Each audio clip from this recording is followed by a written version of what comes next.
The sound of breaking glass echoed down the mansion's hallway. Right after, a sharp scream sliced through the air. Just another day of chaos in the Triplets' house. "I can't take this anymore," yelled the nanny as she ripped off her white apron and threw it on the floor. The three boys ran after her, laughing, their faces smeared with paint and their hands covered in flour.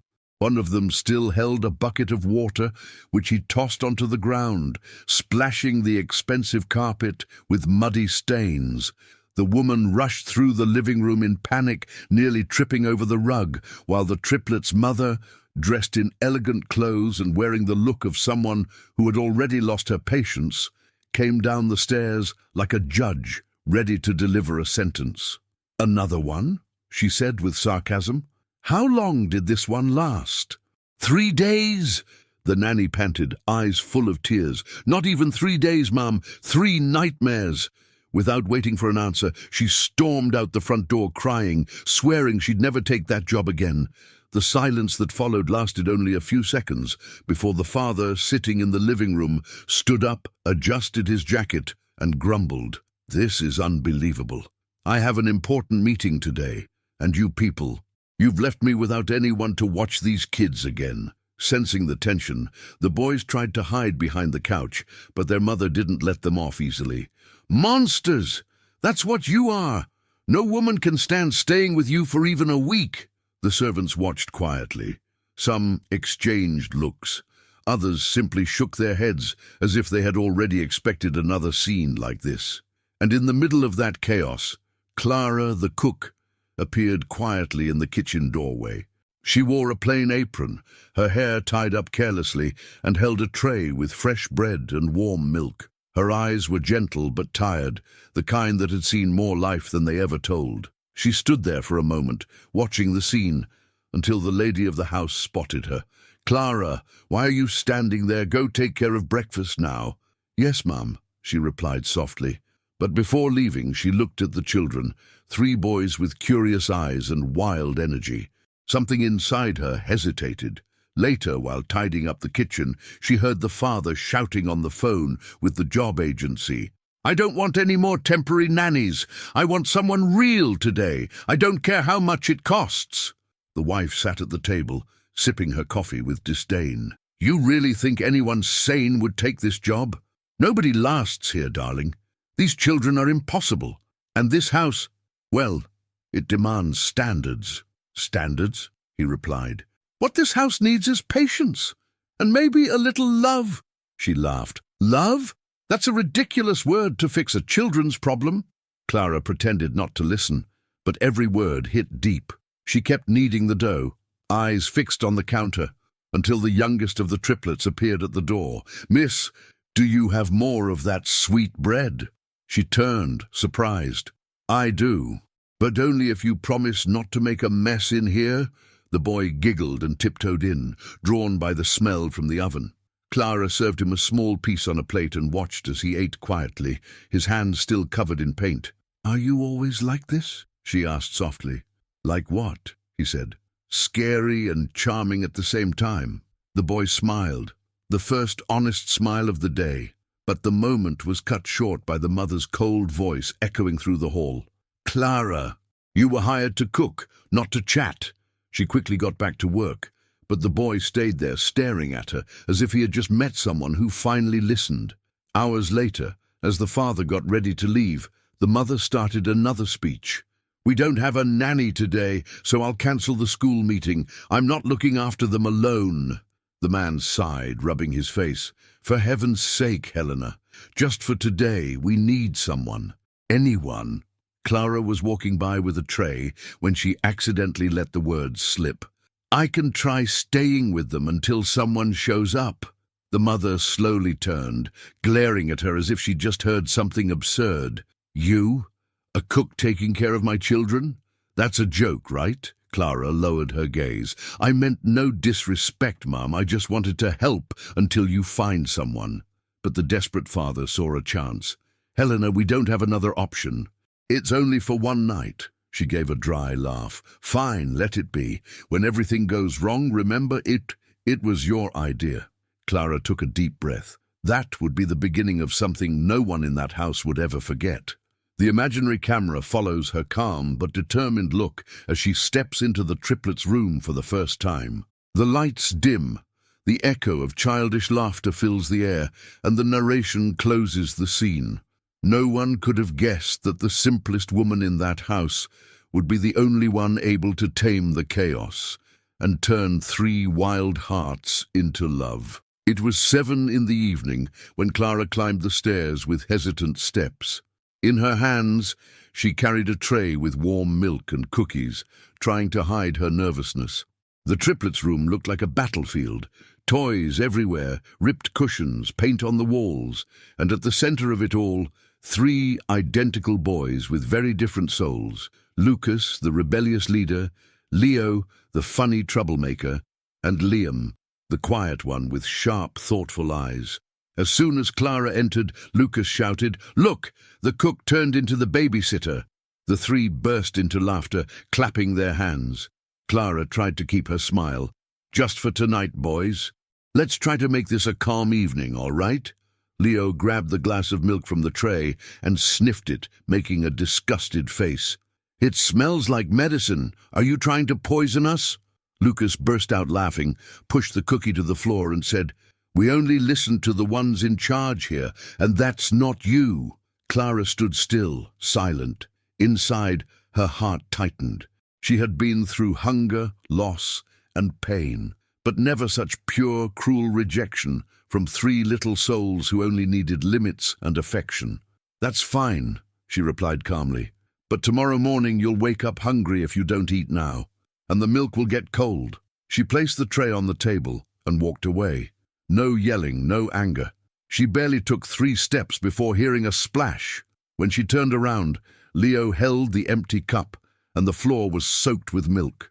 "Oops," he said mockingly. Their mother, who was coming up the stairs, saw the whole scene. "Of course," she shouted. "I knew this would happen. Leave it to me, Clara. I'll handle them." "Ma'am, if you'll allow me, I—" "Allow you? You've done enough. Go clean the kitchen." The other maids whispered in the hallway, giggling quietly. One of them murmured, "I told you she wouldn't last a single night." Clara went down the stairs with teary eyes, but held back the sobs. She went to the kitchen, washed her hands, and began to tidy up the mess. As she cleaned, a memory came to her. Her little boy, laughing as he spilled soup on the floor. Back then, she never yelled. She would just sit beside him and explain things patiently. The sound of that memory blended with the clinking of dishes and pans. She looked out the window. Rain was falling outside, and in the reflection, she saw a simple, tired woman, but with a spark in her eyes. The kind of spark that appears when someone refuses to give up. Later that night, close to midnight, she heard soft footsteps. The 3 boys were in the hallway, wearing pajamas, trying to reach the light switch to turn off the lights. Clara approached quietly. "Can't fall asleep," Lucas answered. "Why are you still awake?" "Because it's my job to take care of what needs care." They exchanged confused looks. She sat on the carpet and began to hum a soft old melody, a lullaby her mother used to sing, one she once sang to her son before bed. The lyrics spoke of a little boat at sea, guided home by a star. The sound filled the hallway. The children stopped and listened, mesmerized. Liam, the quiet one, stepped closer and whispered, "Do you have kids?" Clara took a slow breath. "I did." "What happened?" She simply smiled, her eyes glistening. "He went to live among the stars." The boys went silent. For the first time, their quiet wasn't rebellion. It was empathy. "Would you like to hear the story of the little boat that found its way home?" They nodded. Clara began to tell it using gestures, sounds, and pauses. Her voice had something hypnotic about it. By the time she finished, the 3 were lying on the rug, fast asleep. She covered them with a blanket and watched for a few minutes, her heart filled with a peace she hadn't felt in years. Outside, the rain had stopped. But upstairs, Helena, the mother, stood on the staircase watching with a cold expression. She had heard everything, and that moment of tenderness didn't soften her heart. It sparked something worse: jealousy. The next morning, the house felt different. The boys came down for breakfast and ate everything Clara had prepared, laughing and asking for more. Their father looked surprised. "A miracle! They actually ate!" Clara smiled softly. They were just hungry for attention. Helena, irritated, didn't find it funny. She leaned closer to the table and hissed, "Don't get too comfortable. You're not family." Clara only nodded, saying nothing. But inside, something was growing, a calm, quiet strength that would soon change everything. As the imaginary camera rises, sunlight fills the mansion, and the narrator closes the scene. In that house where pride spoke louder than love, a simple cook began to teach what no nanny, no matter how skilled, ever could: the power of patience. The sun rose slowly over the mansion's garden, lighting up the tall windows and glimmering on the toys scattered across the lawn. The silence inside the house was almost strange. After weeks of shouting and fights, for the first time, the triplets were sleeping peacefully. Clara woke up early as usual. She made breakfast calmly, filling the air with the smell of fresh bread and honey. While she kneaded the dough, she heard the ticking clock and thought about the night before. That melody, that look in little Liam's eyes, had stirred something inside her she thought was gone. Suddenly, she heard running footsteps in the hallway. 3 voices called out together, "Clara!" She turned, and before she could react, the 3 of them jumped on her, laughing. "Can we help today?" asked Lucas, with a dish towel tied around his neck like a superhero's cape. Clara chuckled. "Help or make a mess?" "Depends," Leo said, already holding a wooden spoon. Their laughter filled the kitchen. For the first time, it wasn't the sound of mischief. It was the sound of life. Clara taught the boys how to crack eggs, mix flour, and roll tiny balls of dough. Liam watched closely, his eyes wide with wonder. "You don't read recipes?" he asked. "No," she replied. "I can feel the dough. When the texture's right, the heart knows," she said. The boy went quiet, as if trying to figure out how a heart could cook. Meanwhile, Helena was coming down the stairs. The sound of her heels hitting the floor announced her before she appeared. When she entered the kitchen and saw the scene, she froze for a second, her children covered in flour, laughing around a simple woman. But her expression quickly hardened. "What is this?" she asked coldly. "We're making bread, Mommy," shouted Leo. "Look, we helped." "You helped make a mess, that's what you did." She crossed her arms. "And you, Clara, think you're a cooking teacher now?" Clara wiped her hands and answered respectfully, "They were curious, Mom. I just wanted to teach them something that calms the mind." Calms. What they need is discipline, not Play-Doh. The boys lowered their heads. The cheerful mood vanished instantly. Helena glared at Clara with disdain and ordered, "Clean this up. And if I find a single speck of flour on the floor, you're out today." She walked away, the echo of her heels fading down the hall. Clara took a deep breath. Before she could say anything, Liam whispered, "Don't mind her. She yells at everyone," added Lucas. Clara smiled gently. "She's just a tired mom, boys." Leo replied, "Tired of what, if she never does anything?" Clara only smiled again, saying nothing. Later, their father came into the kitchen, surprised by the smell. "This smells like a real hotel breakfast." "The boys helped," Clara said. He laughed. "They helped? Then it's a miracle." He sat down, tried a piece, and closed his eyes. "Perfect," he murmured. "Not even my mother made it this good." Clara lowered her gaze. "It's just bread, sir." "No, it's care." Helena, listening from afar, gripped her coffee cup until it nearly cracked. With every smile exchanged between her husband, her children, and the cook, her jealousy grew. A feeling she didn't even fully understand. How could that woman, uneducated, plain, with nothing, manage to do what she, with all her elegance, couldn't? That afternoon, she called a group of rich friends and arranged a tea gathering at the mansion. "Come tomorrow. I want you to meet my new employee," she said with a smile dripping with irony. By the end of the day, Clara was exhausted. The boys, however, begged her to tell another story before bed. She sat on the floor while the 3 of them snuggled up on the rug. "No little boat tonight," said Lucas. "We want a monster story," Clara laughed. "Monsters? All right. But this one has a secret. In the end, the monster isn't what it seems." She began to tell the story, full of gestures and expressions, and the boys were hooked. When it ended, Liam asked, "Was the monster good?" "He just didn't know how to love yet," she replied.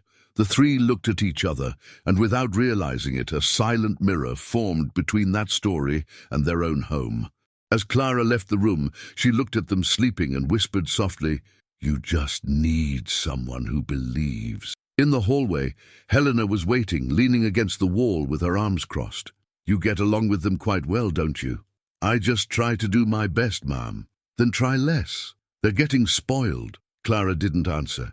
She only nodded and went down the stairs quietly. But deep inside, she already knew. The jealousy didn't come from her sons. It came from fear, the fear of losing control over the only kind of power Helena thought she still had. The narration closes the scene with a calm, deep voice. While the mother's pride grew louder, something stronger grew in the cook's heart, a silent, unbreakable bond. The kind of love that doesn't demand, but transforms. The next morning, the mansion looked like a magazine spread. The garden was being trimmed, the dining table covered in fine china, flower arrangements in every corner, and the sweet scent of vanity in the air. Helena walked back and forth, inspecting everything with the sharp eyes of someone who tolerated no mistakes. "These crystal glasses aren't the French ones. Switch them now," she barked. The staff rushed around nervously. In the middle of the chaos, Clara carried a tray with simple cakes and freshly baked bread. Helena stopped her with a fake smile. "Ah, Clara, today you'll have a special opportunity." Clara paused, cautious. "What do you mean, Ma'am?"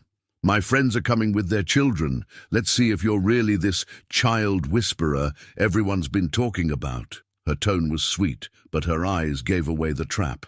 Clara took a steady breath. "I'll do my best to make everything go well." "No, you'll do the impossible, if you want to keep your job." Around 4 in the afternoon, luxury cars began parking in front of the mansion. Elegant women draped in jewels stepped out with their perfectly dressed children. Clara watched from afar, trying to hide her nerves. The triplets, wearing suits and ties, sighed in frustration. "I hate these parties," muttered Leo. "Shut up," Lucas replied. "Mum wants us to look normal." Clara knelt down beside them. "You don't need to look like anything. Just be polite and kind. That's already more than most people here." They giggled quietly. Soon the living room was full. Fake laughs, clinking glasses, empty compliments. The mothers chatted about trips, jewelry, private schools, and, of course, complained about nannies. "These women have no training whatsoever," one of them said. "Yeah, they don't know how to make kids behave," added another. Helena pretended to agree, her eyes gleaming. She was waiting for the perfect moment to expose Clara. Suddenly, one of the visiting children began teasing the triplets.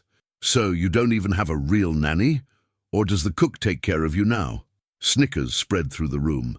Helena acted as if she hadn't heard, but she was watching closely. Lucas, furious, almost lunged at the boy. That's when Clara appeared, calm as ever, holding a tray with juice and fruit. "Why all the fighting, boys? Don't any of you know how to play the kindness game?" The children exchanged curious looks. "What game is that?" asked a little girl. "It's easy," Clara said with a warm smile. "Each of you must serve someone else before serving yourself. Whoever does that first earns a friendship point." The triplets looked at her and immediately understood. She was turning chaos into cooperation. Lucas grabbed the juice pitcher and served the boy who had mocked him. The boy froze. Leo picked up the fruit plate and began sharing. Liam, shyly, handed out napkins with a quiet smile. Suddenly, the laughter stopped. The other mothers watched in silence, surprised by the change. One of them whispered, "What polite children." Clara kept guiding the game gently, teaching without preaching. In just a few minutes, what was meant to be a moment of humiliation had turned into a quiet lesson in empathy. Helena gripped her glass tightly. "Incredible," said one of her friends. That woman has a gift. Where did you find her? Helena swallowed hard. She's just the cook.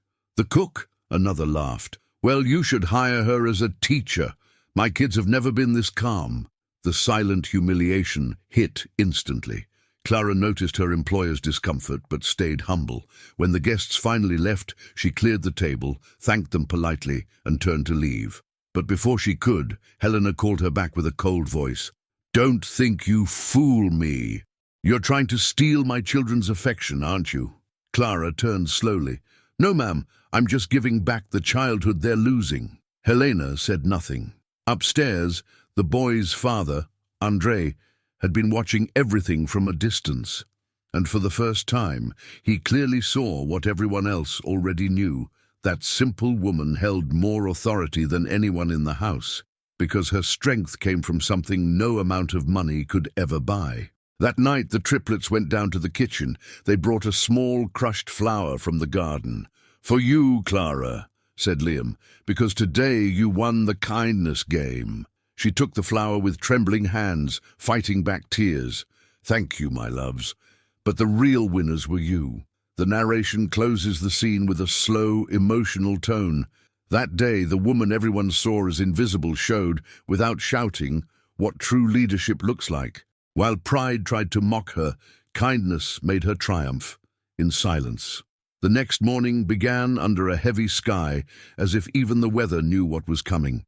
The mansion, once filled with laughter and sweet scents, now breathed tension. Helena came down the stairs with firm steps, holding a cup of coffee and a determined look. The triplets' father, André, sat in the living room reading the newspaper, pretending not to feel the storm in the air. But he realized what was about to happen the moment his wife spoke. I've made up my mind, she said flatly. I want Clara out of this house today. André lowered the paper, shocked. What? Why? Because she's crossing the line. Yesterday the kids wouldn't stop talking about her. My friends made jokes. They said my cook is a better mother than I am. He sighed, trying to stay calm. Maybe it's time to ask yourself why the kids like her more. Helena's eyes burned with anger. Oh, of course. Now you're taking her side too?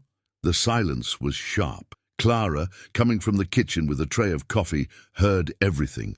She tried to step back quietly, but Helena's voice cut through the air like a knife. No need to pretend. You heard me, didn't you? Pack your things. She stood still for a moment. Ma'am, if I did something wrong, you did. You did too much. You've caused chaos in this house.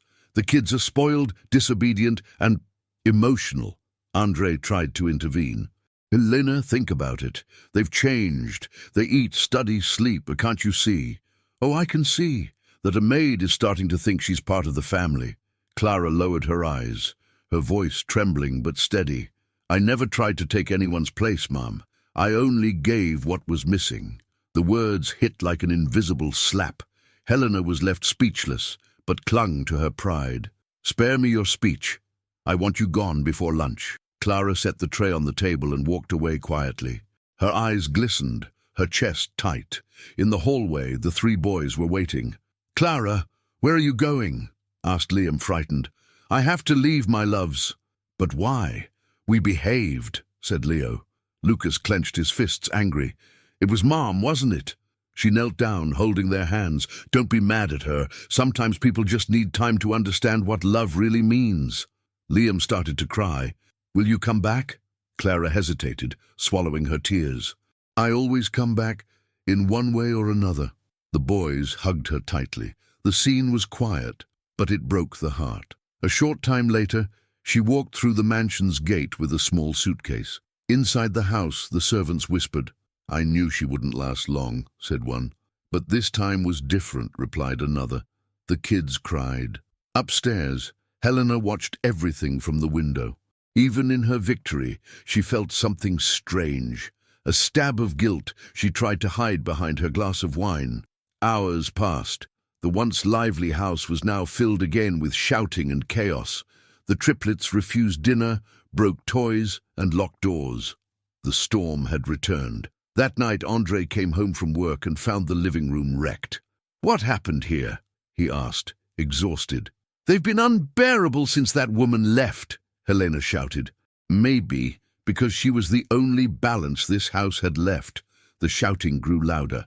Helena lost control, and the boys, crying, locked themselves in their room.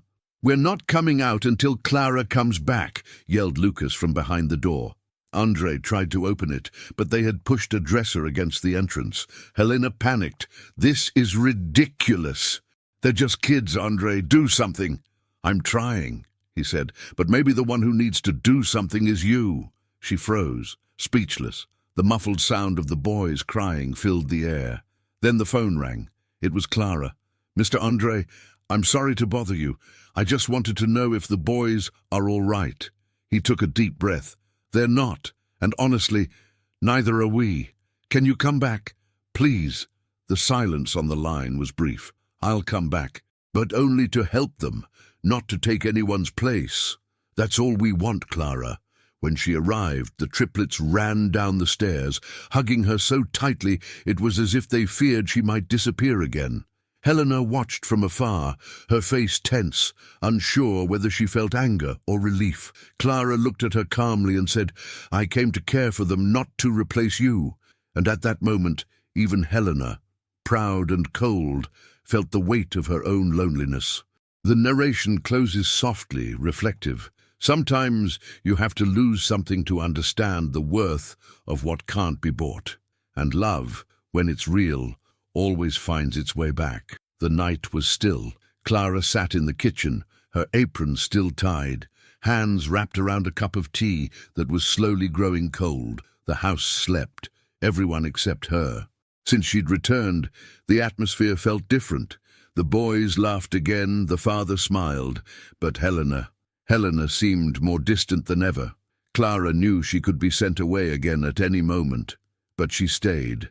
Not out of stubbornness, out of love. Suddenly, Andre walked into the kitchen, still in his suit, looking tired. "Can't sleep?" he asked.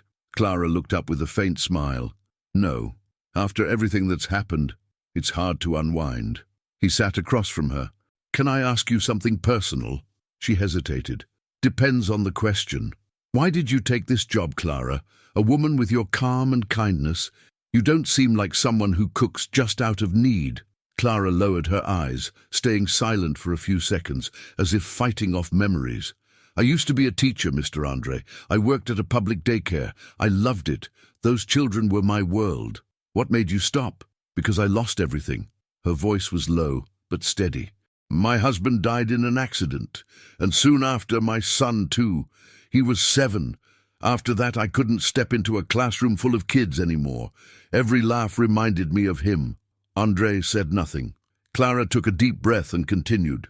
"I spent years trying to start over. The only thing I could still do was cook. It calmed me. It's what was left." She smiled faintly. "Cooking gave me what life had taken. A purpose. When I cook, I feel like he's still around." Andre swallowed hard. "Clara, I'm so sorry. I had no idea." "No need to apologize. I kept it hidden. People fear those who carry pain, sir. I just wanted to work in peace." It was midnight. The wind tapped gently on the windows, and the silence felt sacred. Andre spoke quietly. "Now I understand. You don't just teach people to cook, Clara. You teach them how to feel." She smiled softly. "Maybe I just remind them of the things they've forgotten, like patience, like compassion." At that moment, Helena appeared in the doorway. She had come down silently, drawn by their voices. She stood there, listening. But what hurt most wasn't what she heard. It was what she saw. Her husband and the woman she despised talking like old friends. Jealousy burned inside her. "Am I interrupting something?" she asked coldly.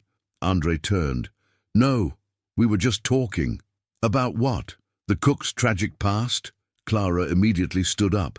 "Excuse me, Mum. I was just leaving." "No, please," said Andre. "You don't have to." "Oh, but she does," Helena cut in. "She needs to remember her place." The silence was heavy. Clara held onto her apron but didn't back down. "My place is wherever I can care and do good, ma'am. If that bothers you, maybe the problem isn't me." Helena's eyes widened. "No one gave you permission to challenge me." nor to be humiliated every day, Clara replied calmly. But I accepted it, for them. She pointed upstairs, where the triplets were sleeping, because those children don't need more shouting, they need examples. Helena was left speechless. Andrei watched, deeply moved by the quiet strength of the woman standing before his wife's arrogance. Clara picked up her cup, bowed slightly, and left, leaving an uneasy silence behind. Andrei finally broke it. Do you see what you're doing to all of us, Helena? You're pushing away even your own children. You're blaming me for what? For her existence? For not seeing that she's the best thing that's ever happened to this house? Helena was left alone, staring at her reflection in the window, and for a brief moment she saw what she had never dared to admit: envy. Envy of a simple woman who, through small gestures, had rebuilt what she, with all her luxury, had failed to keep standing: a family. Upstairs, Clara quietly entered the triplets' room to check on them. The three were asleep, curled up together in each other's arms. She adjusted their blankets, brushed their hair gently, and whispered, "You remind me that when love is pure, it never dies. It just changes form." The imaginary camera pulls back, showing Clara alone in the hallway, her face serene, her heart full of scars, but at peace. The narration closes with a deep, melancholic tone. Sometimes pain doesn't come to destroy, but to remake the heart of those born to heal others. And Clara was healing that house, one quiet gesture at a time. The rain poured heavily, hammering against the mansion's windows like a warning that something was about to happen. The wind howled through the corridors, and lightning tore across the sky, splitting the darkness in blinding flashes. It was close to midnight when Clara heard it, a faint moan coming from the children's room. She got up at once, slipped on her slippers, and rushed to the door, her heart racing. When she opened it, she found Liam curled up, pale and shivering with fever. "My sweetheart," she whispered, touching his forehead. He was burning up. She glanced around. The room was dark, his brothers fast asleep, unaware of what was happening. Clara moved quickly. She ran to the bathroom, grabbed a damp towel, and began cooling him down with gentle compresses. "It's all right, baby. You're gonna be fine. I'm right here," she whispered softly. But the fever climbed higher. Sweat ran down his face, his small body trembling, and panic tried to creep into her chest. "Think, Clara. Breathe. Think." She remembered her time as a teacher taking first aid courses. She brought water, lifted the boy in her arms, and spoke to him in a calm, soothing voice. Outside, Helena slept soundly while Andrei was away on a business trip. The house seemed surrendered to silence and the storm. Then Lucas woke up and saw Liam in Clara's arms. "What happened to him?" he asked, frightened. "He's got a fever, dear, but I'm taking care of it." Leo sat up too. "Should I call Mom?" Clara hesitated for a moment, then nodded firmly. "Yes, go get her." Within minutes, Helena appeared in the doorway, half asleep and annoyed. "What is it now?" "Ma'am, Liam's burning up.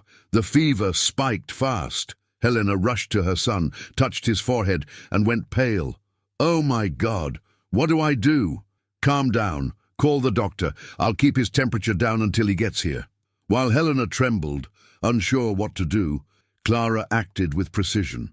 She fetched a bowl of cold water, clean towels, opened the window for air, and kept the boy awake and breathing steadily. She hummed softly, the same lullaby about the little boat between each cool compress. Helena, panicking, kept calling the pediatrician, who couldn't answer because of the storm. "They said the road's flooded. He can't get here," she cried. Clara stayed calm. "Then we'll take care of him ourselves until he does. It's going to be all right." Liam began to mumble in delirium, calling for his mother. Helena knelt by the bed, tears streaming down her face. "My baby, my love, please stay with me." Clara reached out, gently taking Helena's hand. "Hold on tight, ma'am. He needs to feel safe." Those words hit Helena like a blow. For the first time she realized her fear wasn't about losing control. It was about losing what she loved, but didn't know how to show. Minutes dragged like hours. the rain's pounding mixed with the child's heavy breathing and Clara's calm, steady voice. Finally, the doctor arrived, drenched and exhausted. After examining the boy, he said, "You did everything right. If you hadn't done this, he could have had a seizure. Who did the compresses and kept him conscious?" Helena, still crying, pointed to Clara. The doctor looked at her with respect. "Congratulations, ma'am. You saved the boy." Helena was speechless. She looked at Clara with a mix of gratitude and shame. For so long, she had believed that woman was insignificant, and now she realized her presence was the reason her son was alive. When the doctor left, Clara sat by Liam's bed, holding his hand. Helena stood nearby, her face swollen from crying. At last, she whispered, I don't know what I would have done without you." Clara answered without looking up, "You would have done your best, like any mother." Helena turned away, ashamed. Deep down, she knew that Clara had been more of a mother that night than she had in months. When morning came, the boy was sleeping peacefully. His brothers woke up and ran to his side, relieved. For the first time, the house was calm. Helena stood up and before leaving the room stopped at the door. "Clara, thank you." Clara simply smiled. "It was God who watched over him, Mom. I just listened." The imaginary camera rises slowly, showing the soft morning light flooding the room, and the narration closes the final scene. It was that night that Helena realized something her pride had always refused to admit. True love doesn't demand, it gives. And sometimes the quietest person is the one who saves the most. Time moved slowly after that night. Liam fully recovered, and the days that followed felt different. The triplets seemed like new boys, calmer, kinder, more affectionate. The house was alive again, but in a kind of harmony no one had ever expected. Andre noticed everything. He watched Clara playing with the boys in the garden, teaching them how to plant small flowers and share their toys. And he also watched Helena standing silently on the porch, observing. She said nothing, but her eyes revealed something new, a strange mix of guilt and recognition. That morning, Andre gathered all the staff and announced, "Tonight we'll have a special dinner. I want to thank Clara for everything she's done for our family." The boys jumped with excitement. "Will there be cake, Dad?" "There will be, and you'll help make it." Helena froze. A dinner in honor of the woman she despised? She forced a smile, hiding her discomfort. "Of course, darling. What a wonderful idea." But inside, something burned.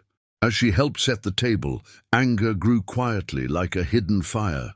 "So now she's the hero, the saint of the house," she muttered to herself. Every burst of laughter from the kitchen was like a needle in her chest. The dinner began at sunset. The table looked perfect. The boys wore white shirts. Andre smiled proudly, and Clara, simple as always, wore a light blue dress Helena had never seen before. It was the one the boys had secretly bought with their allowance money. "You look beautiful, Clara," shouted Leo. "It was a gift from them, sir," she said, trying to hold back emotion. Andre raised his glass. "I'd like to say a few words." Helena crossed her arms, tense. "Months ago, this house was a battlefield, and tonight, for the first time, I feel peace, and that has a name. Clara." The room fell silent. The boys smiled. Helena froze. Andre continued, "You came here as a cook, but you've shown us what family really means. There aren't enough words to thank you. So, starting today, I want to make you officially the children's nanny." The clatter of Helena's fork hitting her plate broke the moment. She rose slowly, eyes burning with fury. "Nanny of the house?" she repeated. "You've lost your mind." "Helena, please." "No, Andre, I will not allow this. This woman came here to cook, and now she thinks she's part of the family." The boys jumped up, frightened. "She's not just any woman," shouted Lucas. "She saved Liam." "She's good," added Leo. Liam ran forward and wrapped his arms around Clara's leg. "I want her to stay." Helena looked at the scene and felt the floor drop beneath her. Jealousy turned to despair, and despair into rage. "Enough! I don't want this woman in my house another minute." In a burst of anger, she shoved the chair beside her, sending it crashing to the floor. The room went dead silent. Clara took a deep breath, stood up slowly, and walked toward her. For a moment, everyone thought she would finally respond, but she didn't. Instead, Clara knelt down, picked up the fallen chair, and set it back upright. Then she gently reached out her hand to Helena. "Careful, Mom. You might hurt yourself." Helena froze. The woman she had humiliated most was now helping her, calm, steady, and without resentment. Andre's eyes filled with tears. The boys stood still, sensing the depth of what had just happened. "Why?" Helena asked, her voice trembling. "Why are you still kind to me?" Clara answered softly. "Because I know what it's like to lose everything and keep loving anyway, and because your children learn more from what we do than from what we say." That sentence pierced Helena's heart like an arrow. She turned away, crying, and left the room. Dinner continued in silence. No one dared touch the food, but something had shifted, the kind of change that doesn't fade. Later that night, Helena appeared in the kitchen doorway. Her eyes were red, her face bare, her voice fragile. "Clara, I'm sorry." Clara turned, surprised. "You don't have to apologize, Mom." "Yes, I do. You showed me what being a real mother means, and I only knew how to give orders." They looked at each other for a moment that felt endless. Clara smiled faintly and kept washing the dishes. Helena stepped closer, picked up a towel, and began to dry them beside her. Neither spoke, but their hands said everything. The narration closes with a calm, moving tone. Some wars don't end with shouting. They end with a simple act of forgiveness. And that night, one woman learned that true strength doesn't lie in control, but in recognizing when someone else does it better. The days after the dinner were strangely peaceful. The mansion, once loud and tense, now carried a quiet sense of renewal, the silence of a fresh start. Helena began coming downstairs earlier, helping with breakfast, sometimes just standing by as Clara taught the boys how to make coffee. She said nothing, but her gaze had changed. The contempt was gone, replaced by respect. That morning, Clara set the table while the triplets clumsily tried to fold napkins. Leo laughed because his always came out crooked. "You're making a plane, not a triangle," joked Lucas. Liam, focused, handed Clara a perfectly folded one. "Like this?" she smiled. "Exactly. Now I can retire." Helena, standing in the doorway, heard it and smiled softly. "You're all getting better than me in this kitchen." The children turned around, surprised. "Mom, do you want to help too?" She hesitated for a moment. "Can I?" "Of course," Clara answered kindly. "There's always room for one more willing heart." And right there, in that simple instant, something unexplainable happened. Helena put on an apron, laughed at herself, and began slicing fruit. Her hands still trembled, awkward and unsure, but there was lightness in her movements. The boys beamed with pride, thrilled to see their mother there, not as the boss, but as part of the family. Later, Andre arrived and stopped at the doorway, watching a scene he never thought he'd witness. His wife and Clara side by side, preparing breakfast with their children. No shouting, no tension, just laughter, aromas, and voices blending together in harmony. He didn't say a word. He just smiled and understood that this house at last had become a home. In the following days, Helena began to change little by little. She stopped barking orders and started asking politely. She thanked people for small gestures, and sometimes she looked at Clara with a softness that said more than words ever could, as if she wanted to speak, but didn't yet know how. One afternoon, she called Andre into the office. "I want to plan something special," she said. "A dinner?" "No, a party. For the triplets. Their birthday's next weekend." Andre laughed. "What's so special about that?" "It's going to be different this time, not about luxury. I want it to mean something." And it did. On the day of the party, the garden was decorated with simple flowers made by the children. There were no expensive caterers, no waiters in suits, just homemade food made by everyone together. Neighbors came, friends of the boys too. And in the center of the table stood a big cake that Clara and the kids had baked. A little crooked, but overflowing with love. When it was time to sing happy birthday, Helena took the microphone and called Clara to stand beside her. Clara, surprised, shook her head slightly. "Oh no, Mum, this party is theirs, and it exists because of you," Helena replied firmly. The garden fell silent. All eyes turned toward them. Helena took a deep breath and continued, "For a long time, I mistook pride for strength, and because of that, I almost lost what I love most. This woman, who many of you know only as our cook, taught me what it means to be a real mother.